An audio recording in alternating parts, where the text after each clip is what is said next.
Energetsko upravljanje naprednih skoraj nič energijskih stavb na primeru vrtec 5 enota 5 carstvo.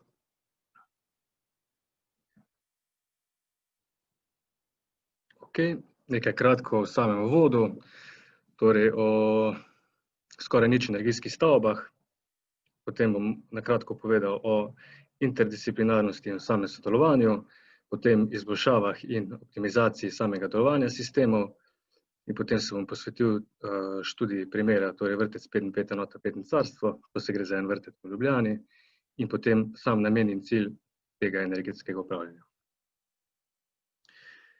Torej, skoraj nič energijske stavbe. Zadnje opredelitve glede na akcijski načrt so, če se spustim na ogrevanje stavbe, torej 25 kilovatnih ur na kvadratni meter, govorimo za celo leto, letno porabo, in najmanj 50% obnovljivih virov energije. Potem tu so še določene zahteve ekosklada, torej to sem na tem primeru. Torej vrtec je dobil nepovratno spodbudo strani ekosklada.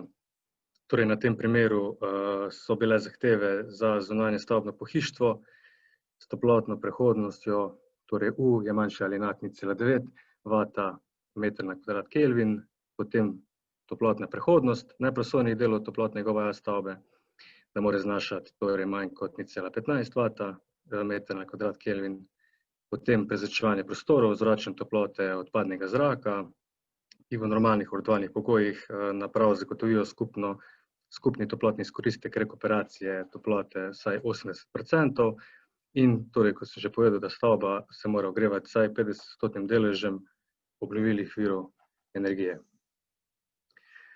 Torej, sama interdisciplinarnost in sodelovanje energetskih upraviteljev v zgodnji fazi projekta. To pomeni, da strokovni tim z izkušnjami v zgodnji fazi projekta stopi na sam projekt in se začne torej pregled same projektne dokumentacije v fazi načrtovanja, torej projektni načrt, idejna zasnova, projektna dokumentacija za pridobitev mnenj in gradbenega dovoljenja, projekt za izvedbo. Torej vsi ti pregledi so pregledani s strani zunanjih recenzentov. Potem se pregledajo še pregledi projektantskih popisov del, torej tudi naša prisotnost ob zagonih vseh teh energetskih naprav, ki so nameščene v stavbi, in potem tudi prisotnost ob šolanju uporabnikov teh naprav. Ob tem se izvede tudi kvalitetni pregled stavbe pred primopredajo del. Torej, gre se po stavbi in se gledajo vsi detajli stavbe same izvedbe. Stalne izboljšave in optimizacija delovanja. Torej, v času garancijske dobe je pomembno spremljanje teh parametrov samega delovanja. Samo delovanje se spremlja preko uporabnega orodja, torej digitalni obratovalni monitoring, kateri beleži toplotno energijo, električno energijo, notranje temperature, vlago, ogljikov dioksid in ostale parametre. Torej, sama optimizacija delovanja ogrejnih naprav pa poteka tako, torej, da se ustrezno optimizirajo krmilniki, digitalni regulatorji, upravljalniki, razni termostati, ki so nameščeni v stavbi. Ti se nastavijo na neko najprej površinske nastavitve, torej urniki delovanja, torej tudi neke dnevne in nočne temperature, potem pa glede na namembnost posameznih energetskih naprav se nastavijo še podrobne nastavitve parametrov. Običajno so to podrobne servisne nastavitve.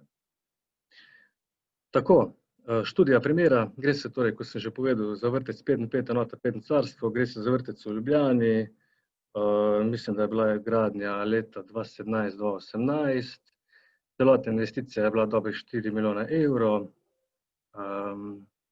je v krožni obliki, v sredini ima tak atrij, je izredno lep vrtec, vidimo tudi, da je obdan z lesom. Torej gre se za novograjeni vrtec v Ljubljani, projekt je izdelan na podlagi prvo nagrajene arhitekturne tečajne rešitve, mislim, da je iz leta 2012, predvideva, torej, kot je bilo tudi izvedeno, 8 oddelkov, ki zajema centralno kuhinjo, pralnico, potem zajema servisni in tehnične prostore, upravni del in zaklonišče. V sami stavbi so tudi številne energetske naprave in sistemi. Torej, za ogrevanje in hlajenje tehnološkega procesa in vrtca sta vgrajeni dve plinski toplotni črpalki znamke Panasonic. Potem za pripravo tople sanitarne vode je vgrajen plinski kotel. Pri pripravi tople sanitarne vode je tudi izkoriščena odpadna toplota toplotne črpalke. Potem so tu tudi kanalski konvektorji, mislim, da je v stavbi izvedenih 22 enot teh VRF sistemov, ki pomagajo pri ogrevanju in hlajenju prostorov v času torej zime ali poletja. In prezračevalne naprave, ki so ločene glede na potrebe, torej sam vrtec, kuhinjo, pomivalnico, kuhinje in pralnico. Torej, v stavbi je še kar nekaj energetskih naprav. Torej, na sliki je vidna sodobna toplotna postaja, to je na tem dotičnem primeru iz vrtca Petno carstvo. Tu se ne bom dolgo zadrževal, bom šel kar naprej. Torej, ostale energetske naprave in sistemi, ki sicer niso toliko močni, kot so bile tiste naprave, ampak jih bom kljub temu naštel, to so razni vlažilniki, razreževalci, dozirne in mehčalne naprave za vodo, avtomatska naprava za gašenje kuhinje, požarna aktivna zaščita, centralni nadzorni sistem ali kratko CNS. Ok, samo energetsko upravljanje stavbe. Torej, pristopi se že v prvem koraku se naredi torej načrt samega upravljanja. Ob tem se naredi tako imenovana tabela periodičnih pregledov, ki se naredi že ob primopredaji. Nekaj besed o tej tabeli bom tudi malo v nadaljevanju povedal. Potem v enem koraku se pridobijo vse ponudbe pooblaščenih servisnih služb, torej za samo vzdrževanje vseh teh energetskih naprav, ki so nameščene v stavbi. Uredi se koordinacija servisnih služb, torej kdaj v kolikšnem času, kakšna je ta letna frekvenca teh vseh pregledov. Potem ob uporabi seveda teh orodij, kot so energetski monitoring in centralno nadzorni sistem. Sama tabela periodičnih pregledov, torej na sliki je razvidna samo kratka preglednica. V tej tabeli so navedene tudi podrobni podatki, kot so podatki same servisne službe, torej letna frekvenca je že razvidna iz te preglednice. Potem na kakšni podlagi, torej pravna podlaga, se navezuje ta letna periodika in potem predviden strošek tega vzdrževanja. Torej, iz te tabele je razvidno dotičen primer iz Petno carstva, kjer vidimo, da je ogromno enih naprav, katere potrebujejo letne preglede, nekatere tudi dvakrat letno, nekatere pa enkrat na 2 leti. Dobro, torej namen in cilj energetskega upravljanja. Torej, najbolj pomembno je optimizirano delovanje stavbe, torej z minimalnimi obratovalnimi stroški stavbe skozi leto, da nam uspe nekako izkoristiti maksimalno bivalno ugodje uporabnikov. Ob koordinaciji servisnih služb, torej da se redno vzdržujejo vse te energetske naprave, kar pomeni tudi za podaljšanje življenjske dobe vseh teh vgrajenih naprav in sistemov.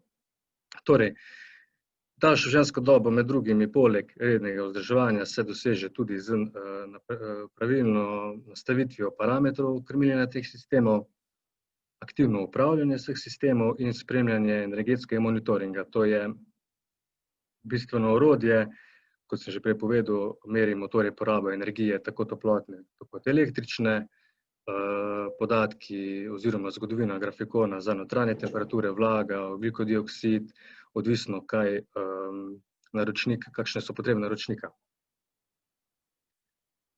Kot sam zaključek, torej sodobne skoraj nič energetske stavbe SNES so glede vgrajenih sistemov zelo kompleksne. Včasih vemo, da so same stavbe tako večstanovanjske kot pa javni zavodi bili zgrajeni na enostaven način oziroma same energetske naprave so bile na drugačen način, kot so danes. Torej, danes imamo veliko več energetskih naprav kot včasih, torej je potrebno k stavbi pristopiti po sistemu, torej sistemski pristop in zahtevana interdisciplinarnost. Torej, ključni orodji sta centralni nadzorni sistem in monitoring. Centralni nadzorni sistem, to pomeni, da lahko na oddaljen način reguliramo vse te nastavitve, parametre, samo delovanje stavbe, odvisno, koliko je zadeva obsežna, in sam energetski monitoring, kjer se vidijo razni grafikoni, kot so porabe energije in drugih parametrov. Torej, za ta dotični primer, vrtec 5.5 enota 5 carstvo, lahko povzamemo na koncu, da je strošek porabe energije, torej samo obratovanje stavbe, toplotne in električne energije, na letni ravni je približno enak strošku rednih vzdrževanj. Torej, če primer povem, da se za obratovanje stavbe porabi na letni ravni 15.000 evrov, se približno odstotek, torej 50%, uporabi za redno vzdrževanje energetskih naprav. Ob tem sem pa tudi zaključil. Hvala lepa za pozornost.